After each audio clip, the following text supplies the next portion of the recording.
Hello दोस्तों, मैं online form point से आज आपके लिए एसएससी जीडी की जो 25,271 पोस्टें थी उसके बारे में मैं बताऊंगा। यहाँ पे जो जो कि आपको क्या प्रेफरेंस भरना, कौन सी पोस्ट सबसे पहले भरनी है, वो उसके बारे में मैं डिटेल बताऊंगा। और अभी चलते हैं नीचे, हम जो कितनी पोस्टें आई थी उसके बारे में मैं बता देता हूँ। यहाँ पे जैसे यहाँ पे जो फोर्स दी गई है, मेल कैटेगरी फीमेल कैटेगरी दोनों के बताऊंगा। यहाँ पे बीएसएफ फोर्स है, SC ST OBC EWS general total, यहाँ पे SC ST EWS OBC general total, यहाँ का रैंक टोटल। जैसे बीएसएफ में यहाँ पे जो मेल कैंडिडेट की है यहाँ पे 6413 वैकेंसी हैं और फीमेल कैंडिडेट की 7545 वैकेंसी हैं। सीएसएफ में टोटल 8464 वैकेंसियाँ हैं और 7410 मेल की हैं और 854 फीमेल की हैं। यहाँ पे एसएसबी में 3806 वैकेंसियाँ हैं मेल की और यहाँ पे आईटीबीपी में 1216 वैकेंसियाँ हैं और 212 यहाँ पे फीमेल की हैं। जो टोटल 1431 है। यहाँ पे असम राइफल्स की 3185 है और जो यहाँ पे फीमेल की 600 है और यहाँ पे जो एसएसएफ की 194 मेल की है और 46 फीमेल की है। ये टोटल हो गई।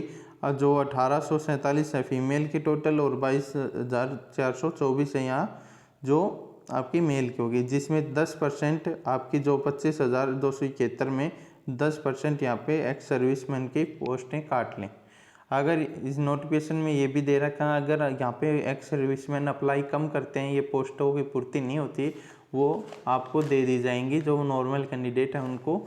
और लेकिन पिछली बार एक्स सर्विसमैन की बहुत सी ज़्यादा पोस्टें खाली गई थी, लेकिन वहाँ पर ये मतलब जो खाली पोस्टें थी वहाँ पर किसी भी मतलब एसएससी के थ्रू ये पोस्टें नहीं भरी गई। अभी मैं नीचे बात कर लेता हूँ, सीधे मैं बीएसएफ की बात करता हूँ। सबसे पहले बीएसएफ क्या होता है?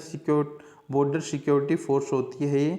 इसकी स्थापना 1965 में की गई थी, जो भारत पाकिस्तान के युद्ध के साथ जो 1965 को हुआ था। उसके बाद में जैसे मैं यहाँ पे मैंने बताई थी 7545 से ये यहाँ पे टोटल वैकेंसियाँ हैं। ये लड़कियों के लिए भी अच्छी पोस्ट मानी जाती है। जैसे आप यहाँ पे देख सकते हो, ये लड़कियाँ पेट्रोलिंग करती हुई। यहाँ पे जो मैं सैलरी की बात कर लेता हूँ, यहाँ पे सैलरी 21,700 रुपये से 69,100 रुपये तक रहती है, जिसमें आपको रिक्स अलाउंस भी अलग से मिलता है। इसमें रिक्स अलाउंस अच्छा मिल जाता है, लेकिन सबसे ज़्यादा रिक्स अलाउंस सीआरपीएफ में मिलता है। किसमें? सीआरपीएफ में। इसमें जैसे ये क्रोकोडाइल इसकी खुद की कमांडो है, जो बटालियन है बीएसएफ की, जिसमें आप इसमें एनएसजी, एसपीजी और एसपीजी और एनडीआरएफ में आप जा सकते हैं। और कब जा सकते हैं, कितनी साल में जा सकते हैं, वो मैं आपको बता दूंगा। इसमें आप जैसे 3-4 साल में आपका जो आपकी जो ट्रेनिंग और आपकी को 2-3 साल की ड्यूटी हो जाएगी। उसके पश्चात आप एनएसजी, एसपीजी, एनडीआरएफ कमांडो के लिए आप अप्लाई करेंगे, तब आप इसमें जा सकते हैं। और साथ ही यहाँ पे आपको 75 डेज की आपकी छुट्टी मिलती है, जिसमें 60 डेज की जो आपकी ईएल होती है और 15 डेज की यहाँ पे आपकी सीएल होती है। और उसके बाद में मैं अब आपको जो एसएसबी की बात कर लेता हूँ। यहाँ पे जो सशस्त्र सीमा बल है 1963 में इसकी गठन हुआ था, जो 3806 वैकेंसियाँ हैं। ये जो इसकी सैलरी भी सेम होती है, सभी पैरामिलिट्री की सैलरी सेम होती है 21,700 से 29,100 रुपये तक। और इसकी जो छुट्टियाँ हैं 75 दिन की रहती हैं। और यहाँ जो आप एसएसबी में जो कि आप सबसे कम रिस्क पाएंगे और इसमें इसकी सैलरी में भी और पैरामिलिट्री फोर्सों से अलग थोड़ा सा मतलब कम सैलरी भी पाएंगे, क्योंकि सबसे कम रिस्क है तो अलाउंस भी आपको कम दिया जाएगा रिस्क के हिसाब से। जैसे एरिया के हिसाब से, जैसे दिल्ली में आपकी ड्यूटी है तो आपको 10,000 एक्स्ट्रा दे रहे हैं, या अलवर में आपकी ड्यूटी है तो 8,000 दे रहे हैं। जैसे आपकी छत्तीसगढ़ में ड्यूटी है तो आपको जैसे 15,000 के आसपास दे रहे हैं। जैसे आपकी लद्दाख में ड्यूटी है तो आपको 25 से 30,000 रुपये एक्स्ट्रा दे रहे हैं। मैं सभी फोर्सों की बात कर रहा हूँ, लेकिन यहाँ पे नेपाल और भारत की जो अच्छे खासे संबंध है उसके कारण यहाँ पे रिक्स अलाउंस कम रहता है। उसके बाद में मैं यहाँ पे बात कर लेता हूँ असम राइफल्स। असम राइफल्स जो एसएसबी की है, जो है यहाँ पे आप लड़कियों के लिए अच्छी पोस्ट मानी गई है, सबसे अच्छी एसएसबी मानी गई है यहाँ पे, क्योंकि यहाँ पे जो रिस्क बिल्कुल नहीं होता और यहाँ पे टाइम वाइज आपको छुट्टियाँ भी मिल जाती है और प्रेगनेंसी के टाइम आपको अलग से छुट्टी प्रोवाइड की जाती हैं। और यहाँ पे जो लेकिन कारण ये है यहाँ पे एसएसबी में यहाँ पे आप लड़कियाँ फर्स्ट प्रेफरेंस नहीं दे पाएंगी, क्योंकि यहाँ पे एसएसबी में लड़कियों की 0 वैकेंसी है। तो आपके लिए और मैं पोस्टें बता दूंगा, और बॉयज़ के लिए जिसको कम रिस्क चाहिए वो एसएसबी में जा सकते हैं। उसके बाद में मैं असम राइफल्स की बात करूंगा, जिसका गठन 1885 में हुआ था, जिसका लोगो ये है। एक तो ये आर्मी की जैसी ये एक यूनिफॉर्म ये होती है, और अलग से और होती है जो आर्मी के जैसी होती है। जिसको आर्मी की वर्दी पहननी है तो वो असम राइफल्स में जा सकता है, या उसको जिसमें ज़्यादा रिस्क चाहिए वो भी असम राइफल्स में जा सकता है। या किसी कारणवश जो आर्मी में रह चुका, मतलब आर्मी की भर्ती में रह चुका किसी कारणवश, वो उसके थ्रू आर्मी में जा सकता है। किसके थ्रू? असम राइफल्स के थ्रू आर्मी में जा सकता है, जिसमें टोटल यहाँ पे 3785 पोस्टें हैं। इसमें लड़कियाँ भी जाती हैं। लड़की ये पोस्ट यहाँ पे जो 5th-6th नंबर पे आप अप्लाई कर सकते हैं, और लड़के यहाँ पे जो जिसको ज़्यादा रिस्क चाहिए वो यहाँ पे पहले नंबर पर, या जो आर्मी में नहीं जा पाया था या आर्मी की वर्दी पहनना चाहता है वो असम राइफल्स के लिए अप्लाई करे। जो मैन है, जैसे कि पैरामिलिट्री में असम राइफल्स ही जो असली पैरामिलिट्री मानी जाती है। और इसमें जो आपको और बता देता हूँ, ये असम राइफल्स किसके अंडर में आती है? आर्मी के अंडर में आती है। असम राइफल्स आर्मी के अंडर में आती है। इसकी पेमेंट गृह मंत्रालय देखता है। कौन देखता है? गृह मंत्रालय देखता है। और इसकी जो ड्यूटी हो वो रक्षा मंत्रालय देखता है, जिसमें यहाँ पे 49 के आसपास इसकी बटालियन होंगी, लेकिन इसमें जो 25 के आसपास ये बटालियन वो आर्मी के अंडर में आ जाती है। आर्मी कंट्रोल करती है, उनको ड्यूटी प्रोवाइड करती है या ऑपरेशन पे ले जाती है। और बाकी बटालियन जो वोट पढ़ रहे हैं या अदर जो नॉर्मल ड्यूटी रहती है उनमें रह जाती है। उसके बाद में आपको, और इसमें कोई अलग से ऑफिसर नहीं आते हैं। इसमें जो आर्मी के जो बड़े ऑफिसर हैं वो ही इसमें रिक्रूट होते हैं, मतलब इनमें आ जाते हैं ऊपर वाली पोस्टों पे। और यहाँ पे प्रमोशन की बात कर लेता हूँ। प्रमोशन की ये है, आप यहाँ पे प्रमोशन जैसे आप पेपर 4 साल के अंदर आप एग्ज़ाम देते हैं, या यहाँ पे जो आप एनएसजी कमांडो या एनडीआरएफ या एसपीजी कमांडो आप यहाँ पे जा सकते हैं 3-4 साल में आप एग्ज़ाम देके। और साथ ही यहाँ पे आपको आगे असम राइफल्स की और बात कर लेता हूँ। यहाँ पे जब से आप आर्मी के अंडर में आएंगे तो आपको जैसे आप आर्मी का कार्ड भी मिलेगा, जो कैंटीन कार्ड है वो आर्मी का कार्ड भी मिलेगा। और जो कैंटीन का दूसरा कार्ड होता है आर्मी वाले को दिया जाता है, वो जो दारू वाला कार्ड होता है, नॉर्मल भाषा में बोलते हैं, वो भी आपको दिया जाएगा। और जो आपको कैंटीन की दोनों सुविधाएं मिलेंगी, आर्मी वाली भी और पैरामिलिट्री वाली भी यहाँ पे। और सैलरी आपकी उतनी ही रहेंगी, बस रिस्क अलाउंस में थोड़ा सा डिफरेंस रहेगा। उसके बाद में जैसे आपको जो प्रमोशन होता है, प्रमोशन के लिए नॉर्मली आपको जैसे नॉर्मल चलते हैं तो 18 से 20 साल लग जाते हैं, लेकिन आप एग्ज़ाम 4 साल के बाद में देके आप प्रमोट हो सकते हैं। और जैसे आपको कमांडो में जाने का इंटरेस्ट है, एनएसजी, एसपीजी और एनडीआरएफ में, तो आप एग्ज़ाम देके जा सकते हैं। लेकिन आप फेल हो जाते हैं तो आपको उसी बटालियन में आ जाएंगे। नहीं आप पास हो गए तो अलग से आपको ड्यूटी प्रोवाइड की जाएगी। उसके बाद में मैं तिब्बत पुलिस की बात कर लेता हूँ। जैसे इसमें आर्मी में जो आर्मी ट्रेनिंग में लड़कियों के बाल भी गंजे किए, लड़कियों के सारे बाल काटे जाते हैं, उनको मतलब गंजा किया जाता है। और अब आईटीबीपी की बात कर लेता हूँ। 1962 में इसका गठन हुआ था चीन युद्ध के बाद, और 1431 की सी पोस्ट है। यहाँ पे लड़कियाँ भी अप्लाई कर सकती हैं, जैसे यहाँ पे लड़कियाँ दिखाई गई हैं लद्दाख में। और यहाँ पे जो आप इसमें भी एनएसजी, एसपीजी, एनडीआरएफ में एसपीजी और एनएसजी में आप जा सकते हैं। और साथ ही यहाँ पे 75 दिन की आपको छुट्टियाँ मिलेंगी और सैलरी सेम ही रहेगी। बस रिक्स अलाउंस में या कहाँ पे किस सिटी में ड्यूटी है या किसी रिक्स की एरिया में है, उसके हिसाब से आपकी सैलरी में कटौती और बढ़ोतरी होती रहेगी। क्योंकि ये अच्छी खासी, जैसे लद्दाख में अच्छी खासी सैलरी रहती है। उसके बाद में मैं सीआईएसएफ की बात करूँगा। सीआईएसएफ में सेंट्रल इंडस्ट्रियल सिक्योरिटी फोर्स है, जो इसका गठन 1969 में, पिछली बार से अच्छी वैकेंसी हैं, 8464 वैकेंसी हैं यहाँ पे। और अब मैं जो सीआईएसएफ की बात कर लेता हूँ, जिसमें आप सीआईएसएफ में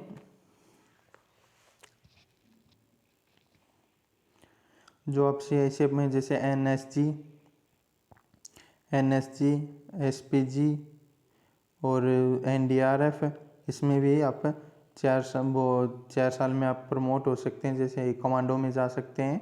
और साथ ही यहाँ पे जैसे सीआईएसएफ की जो निंजा कमांडो है बटालियन, वहाँ पे भी आप अप्लाई कर सकते हैं इसमें सिलेक्शन होने के बाद। और ये भी लड़कियों के अच्छी खासी चॉइस मानी जाती है। और यहाँ पे बॉयज़ के लिए भी अच्छी खासी जो पोस्ट मानी जाती है। इसमें जो छुट्टियों की बात कर, सैलरी वही रहती है, लेकिन यहाँ पे रिस्क भी कम रहता है। तो छुट्टियों की मैं बात कर लेता हूँ। यहाँ पे छुट्टियाँ टोटल 45 दिन की छुट्टियाँ मिलती हैं आपको, जिसमें 30 ईएल और 15 सीएल रहती हैं। और इसमें छुट्टियाँ इतनी कम क्यों हैं, इसकी भी मैं बात कर लेता हूँ। यहाँ पे आपको जैसे और बटालियन में 12 मंथ की जो सैलरी मिलती है, हर महीने की आपकी सैलरी यहाँ पे 12 + 1, यहाँ पे 13 मंथ की आपको सैलरी दी जाएगी। क्योंकि आपकी 45 डेज की छुट्टी रहेगी और में 75 डेज की है, तो आपको 30 दिन की जो सैलरी है वो एक्स्ट्रा दी जाएगी छुट्टियों के कारण।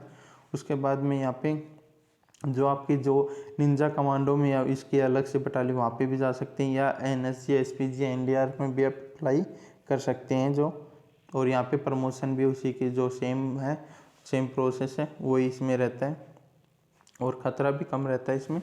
और एसएसएफ, और इसकी ड्यूटी मैं बात कर लेता हूँ। इसकी ड्यूटी कहाँ रहती है? इसकी ड्यूटी रहती है जैसे आपकी उद्योग है या मेट्रो है या कोई कंपनियां हैं, वहाँ पे इसकी ड्यूटी रहती है।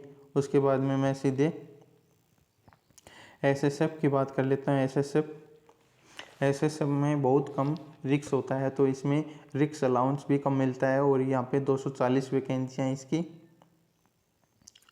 और इसमें जो सैलरी है सेम है। ये दिल्ली वालों के लिए जॉब अच्छी खासी है, जो दिल्ली के आसपास है वो अप्लाई कर सकती है। जिनकी अच्छी खासी तैयारी है वो भी अप्लाई कर सकते हैं। यहाँ पे लड़कियाँ भी अप्लाई कर सकती हैं जिनकी अच्छी खासी तैयारी है, और जो कम रिक्स रहता है उसकी छुट्टियाँ भी कम होती हैं। जो मंत्रालय में ये कहाँ ड्यूटी होती है इनकी, एसएसएफ की मंत्रालयों में ड्यूटी होती है। जैसे ये सचिवालय सिक्योरिटी फोर्स होती है, जो कि यहाँ पे आपको, और इसमें भी आप उसमें कमांडो साइड में आप जा सकते हैं। यहाँ पे 75 डेज की आपको छुट्टी दी जाएगी। इनकी वर्दी कैसी होती है, कई पूछते हैं। इनकी वर्दी दिल्ली पुलिस जैसी रहती है, और लेकिन लोगो इनका खुद का लगा होता है। उसके बाद में जैसे मैं यहाँ पे बात कर लेता हूँ, जैसे बीएसएफ की जो मतलब ड्यूटी, जैसे पेट्रोलिंग करते हैं और बाकी जो बंगर रहते हैं वहाँ पे ड्यूटी होती है। या कभी कभी तो उसमें जो वोट पड़ते हैं वहाँ पे भी खिंदा दिया जाता है।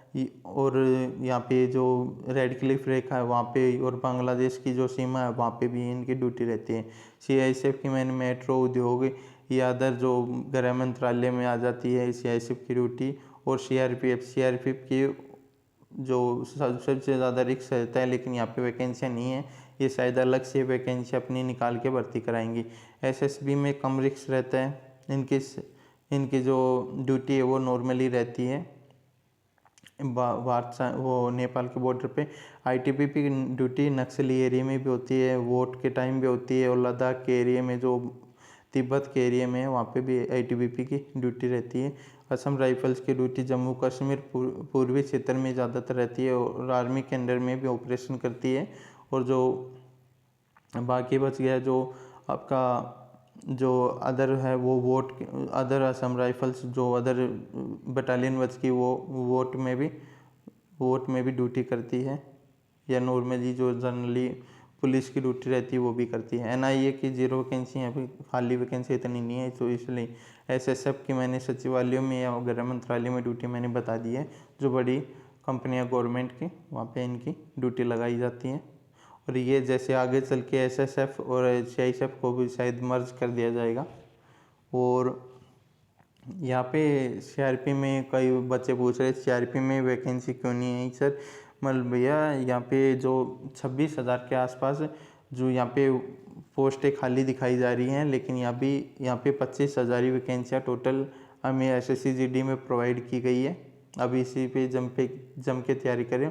शायद यहाँ पे 12,000 वैकेंसी अलग से काट दी जाएँ सीआरपी के थ्रू से। ये सीआरपी ही इनका एग्ज़ाम फिजिकल सब कुछ लेगी। और उसके बाद में जहाँ पे जैसे लड़कों की जो कितने किलोमीटर है, ऐसा 5 किलोमीटर 24 मिनट में, लड़कियों की 1600 मीटर यहाँ पे 8.5 मिनट में है। और बात कर लेता हूँ, पहली पोस्ट कौन कौन सी डालनी। जो फीमेल है